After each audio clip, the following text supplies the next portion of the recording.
UNSC का president बनेगा रूस। भारत को मिली बड़ी सफलता। इतने सालों से अटका हुआ काम अब होगा पूरा।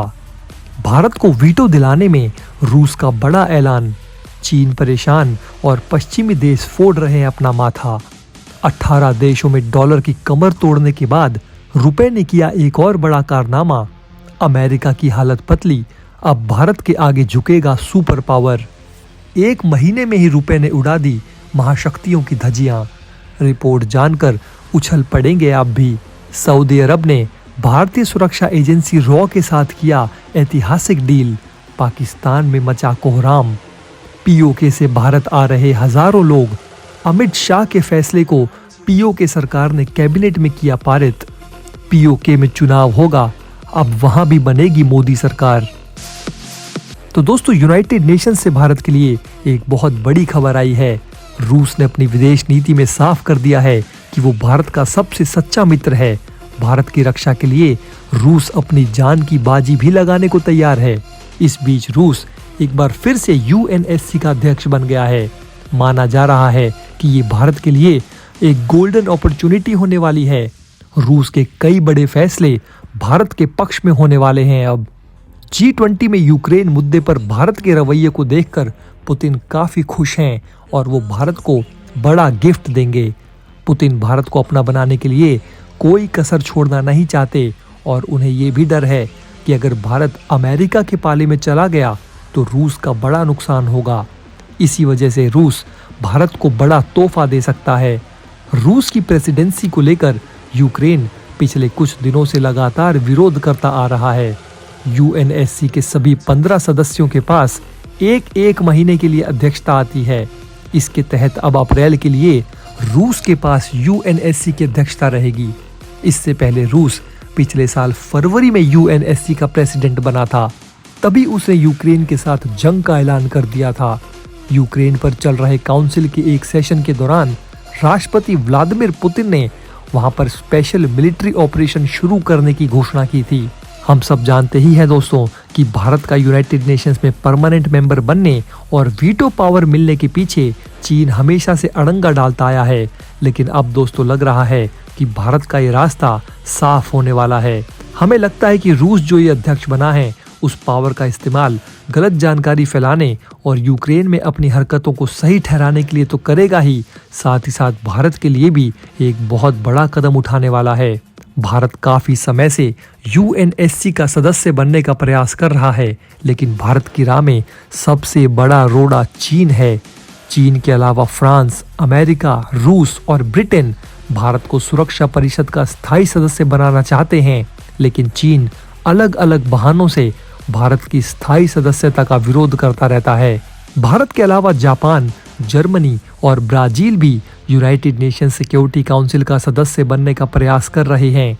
लेकिन दोस्तों, अब रूस की अध्यक्षता में लग रहा है कि भारत के अच्छे दिन अब आने वाले हैं। तो दोस्तों, वहीं दूसरी तरफ रुपया लगातार डॉलर की कमर तोड़ते जा रहा है।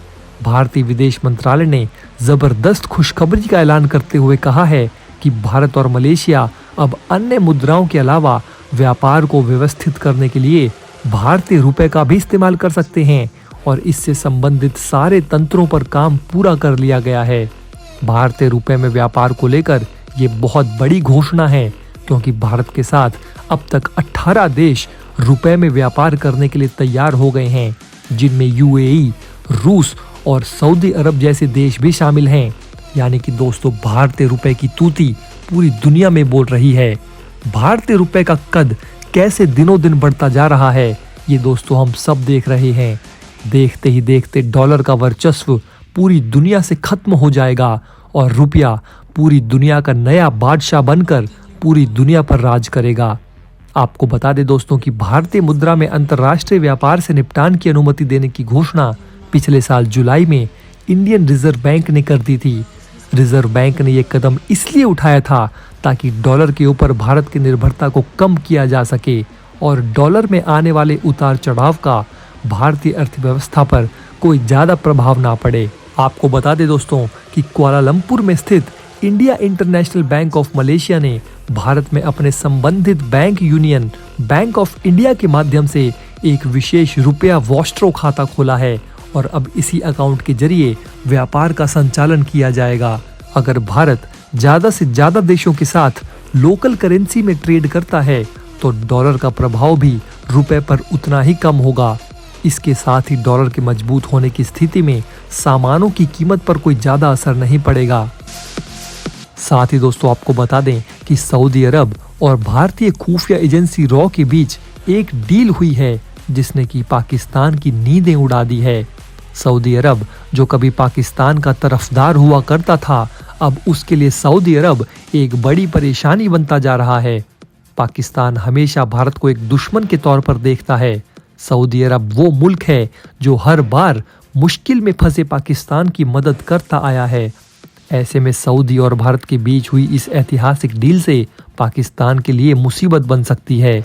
भारत की इंटेलिजेंस एजेंसी रॉ और सऊदी अरब के बीच एक ऐतिहासिक समझौता हुआ है। इस समझौते के बाद रॉ को आतंकवाद के खिलाफ बड़ी मदद मिलेगी। इसे एक बहुत ही महत्वपूर्ण घटना बताया जा रहा है। कुछ दिनों पहले ही समझौते को सऊदी अरब की कैबिनेट ने मंजूरी दी थी। इस समझौते के बाद सऊदी अरब आतंकवाद की लड़ाई में खाड़ी देशों में भारत का सबसे बड़ा साथी बन जाएगा। सऊदी अरब की कैबिनेट की तरफ से जो मंजूरी दी गई है उससे जुड़ा एक आधिकारिक बयान भी जारी हुआ है। इसका मतलब दोस्तों ये है कि भारत और सऊदी अरब अब आतंकवाद के मामले में एक ही दिशा में सोच रहे हैं। ये डील दोस्तों ऐसे समय में हुई है जब पाकिस्तान को सऊदी अरब और यूएई से आर्थिक मदद की जरूरत है। इस मदद की वजह से ही IMF का बेल आउट पैकेज प्रोग्राम अटका हुआ है, लेकिन खाड़ी के देश लगातार पाकिस्तान के खिलाफ बड़े कदम उठा रहे हैं जिससे भारत को बड़ा फायदा मिल रहा है। और अंत में दोस्तों आपको पीओके से जुड़ी कुछ न्यूज़ भी दे देते हैं। तो दोस्तों पीओके में कुछ ऐसा हुआ है जिसके बाद प्रधानमंत्री शहबाज शरीफ की नींद उड़ जाएगी। पीओके की विधानसभा में एक ऐसा प्रस्ताव लाया गया है जिसमें भारत के कश्मीर से वहां तक एक कॉरिडोर बनाने की मांग की गई है।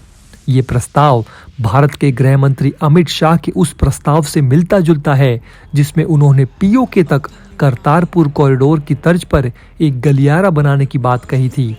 अमित शाह ने करीब एक हफ्ते पहले पाक ऑक्यूपाइड कश्मीर में स्थित शारदा पीठ तक रास्ता बनाने का भरोसा दिलाया था। उन्होंने कहा था कि भारत सरकार इस दिशा में काम करेगी ताकि श्रद्धालुओं को शारदा पीठ के दर्शन का मौका मिल सके। पीओके की विधानसभा में आए इस प्रस्ताव से अब पाकिस्तान में खलबली मच गई है। इस प्रस्ताव में भारत की सरकार और पीओके सरकार सीमा पार रहने वाले कश्मीरियों को एक दूसरे से मिलने का अवसर प्रदान करने की मांग की गई है। इस प्रस्ताव के मुताबिक जिस तरह से करतारपुर कॉरिडोर बनाया गया है उसी तरह से यहाँ पर भी एक कॉरिडोर बनाया जाए ताकि भारत में कश्मीर घाटी और यहाँ के लोग एक दूसरे से मिल सकें।